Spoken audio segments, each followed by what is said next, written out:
Sambanano Gaddafi Manaf, your entertainment freedom fighter. Thank you for your reviews on the previous episode about the exploitation that is being exposed within the industry.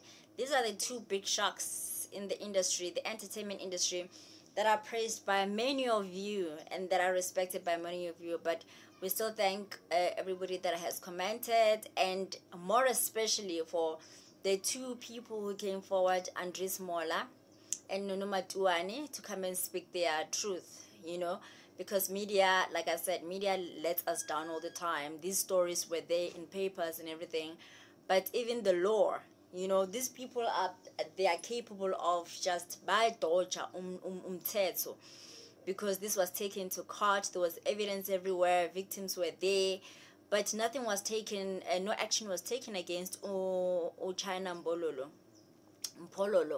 and Lindelani Mkhize as well. He got away with the media, him only telling his side of the story without covering the other side of the story. The few things that I just want to highlight that we can learn from these interviews is that both these guys, they don't deal with contracts, because they know with Simawa Dylan Nama contracts, it ties them to them owing and having to pay, and they've been able to get away with these things because they babalagela contracts. INGOMA, it kept their copies after they have made everybody sign, because they also know with a contract, everybody can stand against them and say, make payments. With INGOMA, we had so many complaints. I hope they do pay right now, and they are loyal to those that are serving them. I'm a sponsors.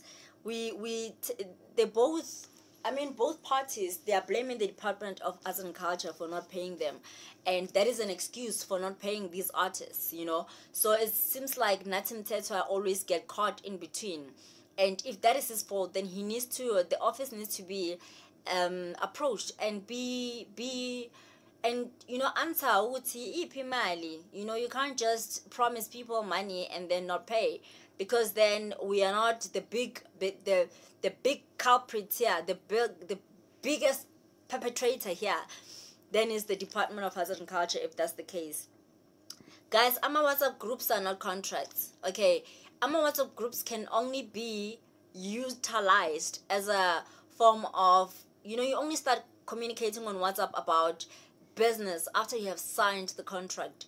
But WhatsApp is not a finalized, evidence.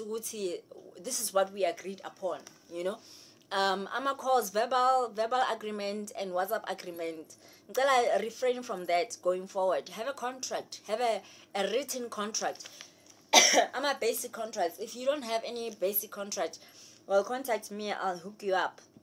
And people are afraid to speak out because of the big fishes closes doors. CD Mpololo said the same thing about Malaika with Sony. People are afraid to speak out because of that. And Andres also said the same thing. So it seems like people are afraid to speak out. And there's a lot of you out there who wants to speak out but can't because of the fucking big fishes. Whatever the fuck stinking fishes they are. And then we have INGOMA that didn't pay a lot of people from makeup, catering. These ones are useless. I actually don't take them seriously. Anyway, always have a second eye when reading your contract. Have someone to verify and make sure that you understand what you're signing up for. And DAC has to create, I don't even trust those people. We need to create a union, guys. I think we need to create a union that will regulate performances rates, that will regulate everything, that will represent you legally and all, to make sure that you guys have basic salaries. And that's why there's COSATU for workers. So research, guys. Research. When people book you for any event, make a research and find out what is it that they are batumengani, Okay, sharp. Bye.